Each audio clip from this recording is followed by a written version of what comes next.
so close we could almost touch them.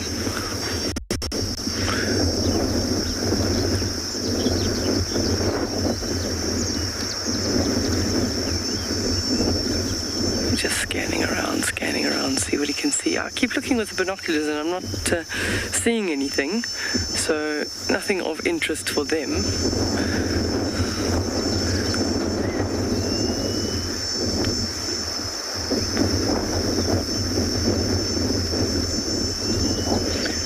So from here we know that they normally head further north.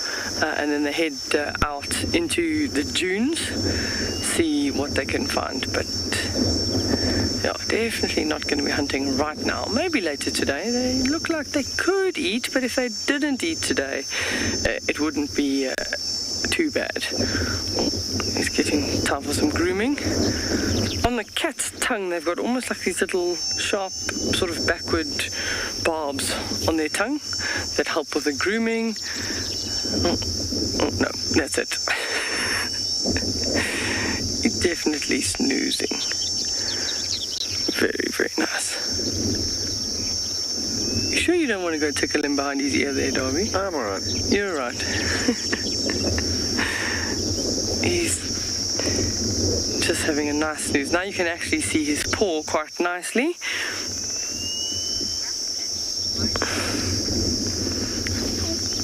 We're going to send you across to Matt, who's got, sounds like some rhinos.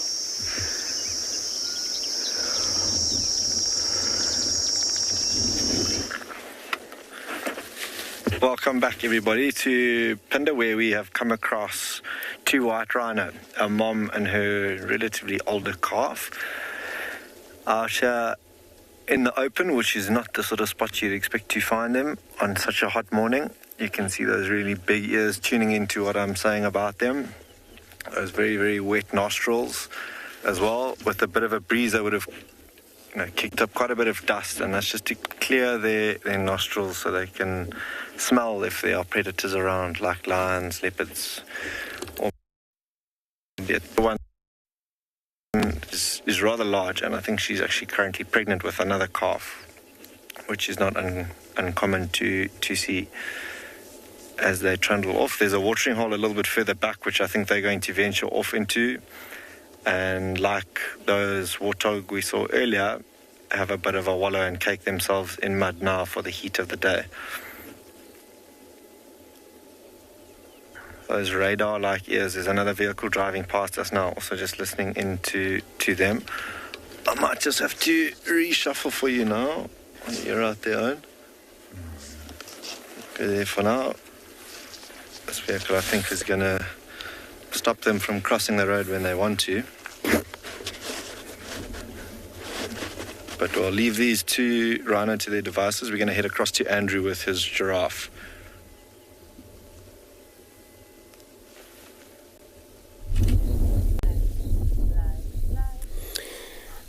Thank you very much. So we come to a different position now. We've got a bull giraffe, which is just stationary in the middle of the clearing, with a few impala around here, running around in and out of the clearing here. So impala plain with impalas in there. All you hear is just a little bit of a sound that's going on in the other side. Just going to try and frame them there. There they are. Just that all looks like it's actually a mounted group of impalas there with their babies as well. And this is what makes this now giraffe freeze. Look at them, because they're doing pronking, kind of like jumping up. And they're probably trying to make a sound, but it's not a serious communication net. Probably some members still in the wood. They see the males coming out from their left. Maybe that's why they're running around. It's so cool whenever they're not too sure what's going on in the thick, they come out to the open.